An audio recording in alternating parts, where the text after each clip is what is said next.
Hello, everyone. In today's news, we have some positive news and then we have some kindergarten behavior, starting with this. So, NATO allies call China a decisive enabler of Russia in Ukraine, which is true. And China tells NATO not to call them that and not to create chaos in Asia. So basically, it's like two kids going, "You're an idiot. No, you're an idiot. You're ugly. No, you're ugly." That said, I do agree with NATO. That has been pointed out many times before, and personally, I am surprised it took them so long to make a statement about it, because it is absolutely true. China is an enabler of Russia in the war in Ukraine, and very hypocritically, it is trying to present itself as a neutral party. As you recall, something we talked about for a while, China is one of the parties who wants to play peacemaker between Russia and Ukraine, but how is that going to work considering China's unquestionable bias toward Russia and China's continuing economic relationship with Russia? Now, when China responded and started whining about, Ma, NATO is being mean to me, they said they don't want to bring chaos to Asia. If by chaos they mean people leaning toward more democratic and less xenophobic and fascist leaders, you guys have a problem with your definition of chaos. So we'll see what happens here. As I mentioned before, this is complicated. There's probably a lot smarter people who understand economy and politics better than I do, who could analyze the implications of this.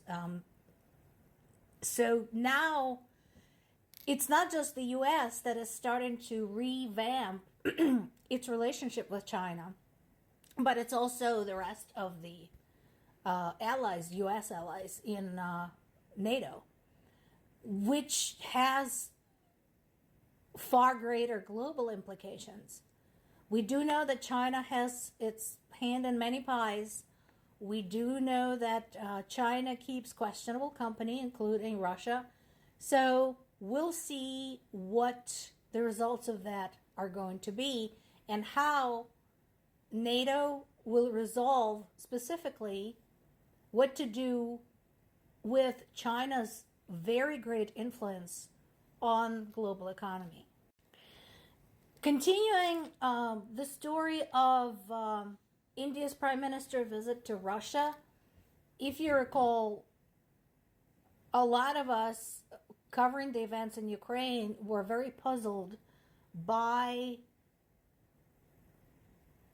the behavior of India's Prime Minister, accepting an award from Putin, hugging him, all of that.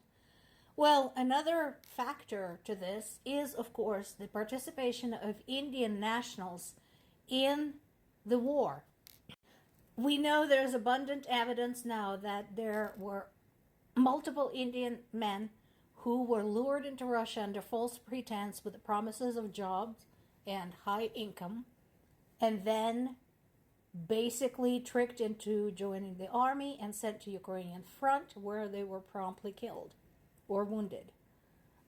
Their families raised hell, justifiably, they should, and demanded to get their men back.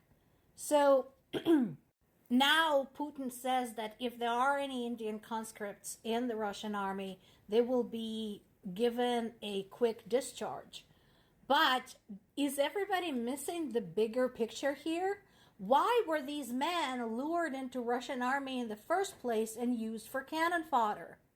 And considering that that is what happened, how does India plan to have a working relationship with Russia? And why is the new Prime Minister of India showing himself to be Putin's friends and accepting blame from him?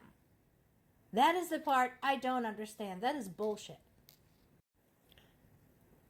We do appear to have confirmation from more than one source that UK is fine with Ukraine's use of British weapons against Russia's military targets.